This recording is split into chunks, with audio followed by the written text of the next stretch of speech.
경제부총님 연예일 고생 많으십니다. 네. 경남 양산을의 김두관 의원입니다. 재정준칙에 대해서 여러 의원님들 질의가 있었는데요. 그렇게 유용하지 않다는 게 이미 여러 나라에서 증명이 됐다라고 저는 생각을 합니다.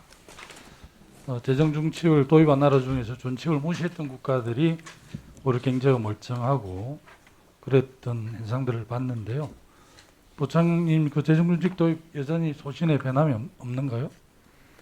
예, 의원님, 저희가 산칙을 제시했습니다만은 여러 가지 재정 역할이 제약되지 않도록 저는 충분히 보강 장치를 마련했다고 판단이 됩니다. 이제 재정준칙 도입한 배경을 여러 부분 설명을 하시면서 고령화 등 복지 수요로 부채가 크게 늘어날 위험이 있기 때문에 재정준칙을 도입해야 한다 이런 말씀도 하셨는데요. 재정준칙을 도입한다 해서 고령화가 진행 안 되는 건 아니지 않습니까?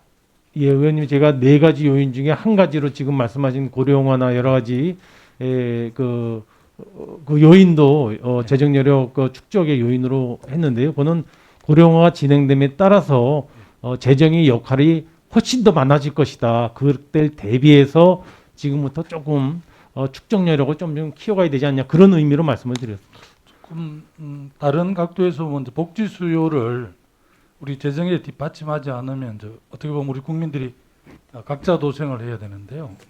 다르게 말씀드리면 정부가 빚을 안 지면 국민이 빚을 지게 될 것 같은데요. 예. 저 PT 좀 봐주십시오. 각국의 GDP 대비 정부 부채 비율하고 가계부채 비율인데요. 2006년부터 올해까지 프랑스, 독일, 이탈리아, 일본, 영국, 미국의 정부 부채와 가계부채 추이를 한번 보겠습니다. 인구 5천만 이상, 국민소득 3만 불 이상 국가들입니다. 프랑스의 가계부채는 2006년에 44.2%에서 올해까지 18.5% 늘어난 반면에 정부 부채는 82.2%에서 146.2%로 64% 증가를 했습니다. 독일은 2009년 글로벌 경제 위기로 가계부채가 늘어나기 시작하자 정부 부채 비율을 77.9%에서 90.4%까지 크게 올립니다. 그 결과 가계부채 비율은 2009년 이후 하락을 합니다. 독일 경제가 호황을 누리면서 정부 부채 비율은 오히려 줄어듭니다. 특히 가장 주목해야 할 그림은 영국과 미국의 부채 추이입니다. 영국은 2007년부터 꾸준히 정부 부채 비율을 높여서 경제위기였던 2010년에는 가계부채 비율을 앞서게 됩니다. 정부 부채 비율이 높아지자 가계부채 비율이 조금씩 하락을 합니다. 자유시장 경제의 중심이라고 불리는 미국의 경우를 한번 보십시오. 미국도 경기 침체가 되자 정부 부채 비율을 높였고 2010년 위기에는 가계부채 비율보다 높아집니다. 정부의 부채 비율이 높아지자 가계부채 비율은 급격히 줄어듭니다. PT 다음은 우리나라 정부 부채 비율과 가계부채 비율입니다. 가계부채 비율이 지속적으로 상승하고 있는데 정부 부채 비율은 계속 낮은 수준을 유지하고 있습니다. 다른 선진국들이 정부 재정으로 가계 부담을 들어줄 때 우리 기재부는 돈줄을 묶어놓고 국민들의 희생을 강요했다 이렇게 이해가 됩니다. 이 점에 대해서 부총리 어떤 견해를 갖고 계십니까? 예, 의원님, 간략하게 듣고 싶습니다. 예, 의원님, 지난 저희가 17년도에 18년 예산에 9.5%, 19년에 9.2%, 20년에도 19년도에 9.5, 올해 9.2, 내년도에 8.5 지출 증가율을 가지고 있는데요.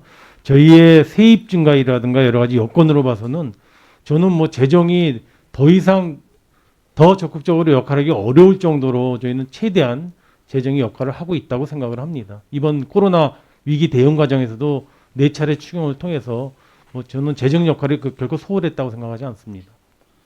아니 이제 일면 동의하지만 네. 정책을 만들어서 이렇게 제한을 두면 사실 이제 코로나 위기라든지 상황이 전쟁 상황인데 오히려 재정 적극적 역할도 필요하고 좀 유연성이 있어야 하는데 물론 그렇게 해서 맺는 건 후에 도입한다 이렇게 말씀은 하시지만 굳이 그렇게 할 필요가 있는 것 생각이 들고요. 7개 나라 중에서 어쨌든 우리나라 가계부채 비율이 가장 높습니다. 2006년도 우리나라 가계부채 비율은 주요국 평균하고 2.8% 정도밖에 차이가 나지 않는데 2008년 경제위기를 겪은 뒤에 가계부채 비율이 격차가 굉장히 벌어지기 시작을 했습니다.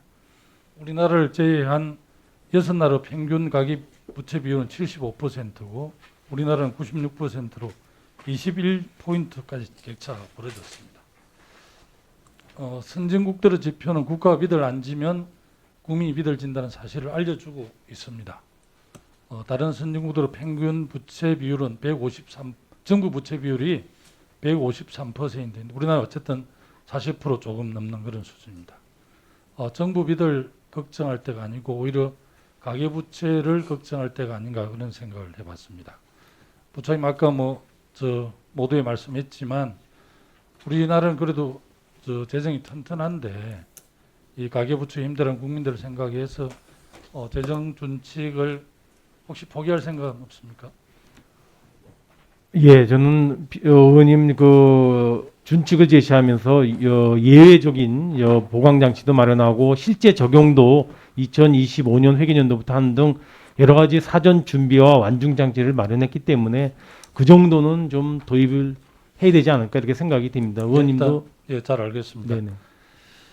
그 외환위기 이후에 이제 우리 수도권과 비수도권 격차가 굉장히 많이 벌어지고 그래서 참여정부에서 이제 행정수도 이전, 핵심도시 건설 등 국가균형발전 정책을 강력하게 추진을 하고 또 2004년에 국가균형발전특별법을 제가 주무장관으로 있을 때 이제 많은 반대를 무릅쓰고 노무현 대통령과 함께 준비했던 사안인데요.